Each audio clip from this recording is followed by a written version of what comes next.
सभी उनका जैसा निर्देश करते हैं उसी प्रकार से आप सब लोग कोई किसी कार्यकर्ता से बहस नहीं करें।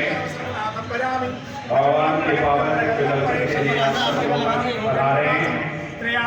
ठाकुर जी के पावन झांकी का दर्शन करते हुए अपने श्री हनुमान मंदिर में आकर के भगवान का दर्शन करें। कन्हैया का पावन झूला पड़ा हुआ है, भगवान को झूला झुलाएं और इस पावन कोरोना संक्रमण को देखते हुए अगले वर्ष मनाया गया था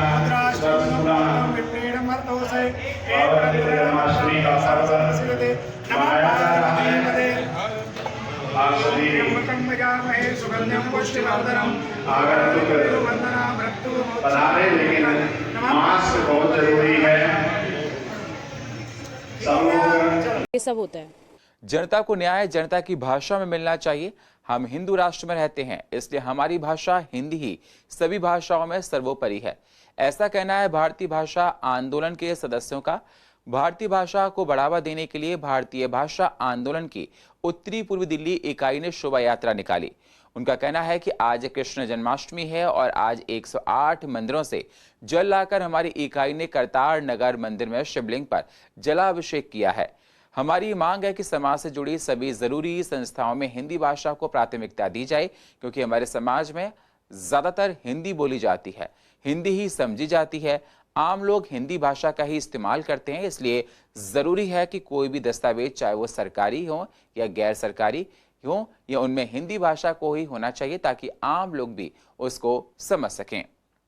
पूरे भारतवर्ष में एक आंदोलन छेड़ा हुआ है कि न्यायपालिकाएं भारतीय भाषाओं में काम। दिल्ली के सभी जिला अदालतों की न्यायपालिका की भाषा हिंदी होनी चाहिए, क्योंकि हमारे हिंदी के लिए दिल्ली सरकार ने प्रावधान पहले से दिए हुए हैं, जिसके राजभाषा अधिनियम, सीआरपीसी और सीपीसी में पहले से प्रावधान मौजूद हैं कि वहाँ की जिला अदालतें वहाँ की राज्य भाषा में काम करेंगी। तो हमने जब आंदोलन का चरण चलाया तो भी जनसंपर्क पिछले 15 दिन में 5000 लोगों के लगभग से हमारा संपर्क हुआ। विरोध हम किसी चीज़ का नहीं कर रहे, हमें एक अपनी भाषा का, हिंदुस्तान की हमारी हिंदी भाषा है, उसे हम उसके लिए बोल रहे हैं। जो गरीब तबका है, जो मजदूर तबका है, जो कारीगर लोग हैं, उनका कोर्ट केस हो जाए तो वो तो बेचारे इंग्लिश में समझ ही नहीं पाएंगे, या और भाषाओं का इस्तेमाल होता वो समझ ही नहीं पाएंगे। तो हम तो एक जनता की मांग है, गरीब तबके की मांग है, भारतवर्ष में जो भी इस भाषा का और भाषाओं का प्रयोग हो रहा है, हमारी हिंदी और जोड़ दें। जैसे कोई रिक्शे वाला है, जैसे कोई ऑटो वाला है, या कोई भी मतलब चालान करते हैं, हम इंग्लिश में चालान आते हैं, तो हमें यही नहीं पता लगता कि वो चालान किस लिए किए गए हैं, किस माध्यम से किए गए हैं। तो मैं चाहता हूं कि हिंदी भाषा का पूर्णतः लागू किया जाए न्यायालयों में, ट्रैफिक पुलिस में और अन्य सभी संस्थानों में इसे लागू किया जाए। मेरे को हिंदी आती है और मैं न्यायपालिका में भी वैसे भी, और मैं चाहता हूँ हिंदी में ही प्रयोग हो जाए ज़्यादा ज़्यादा जितना भी हो। और क्योंकि बहुत ज़्यादा ही मतलब हमारे ऐसे आम लोगों को बहुत दिक्कतें आती हैं इंग्लिश में जैसे करने में, जैसे कहीं हम FIR दर्ज करते हैं या कहीं भी किसी चीज़ में वो करना चाहते हैं तो बड़ी दिक्कतें आती हैं। 4 महीने पर जब दिल्ली के हर जिले से कोरोना के 2 से 3 हजार केस रोजाना आ रहे थे, वहीं अगर किसी जिले में किसी दिन एक भी केस नहीं आए तो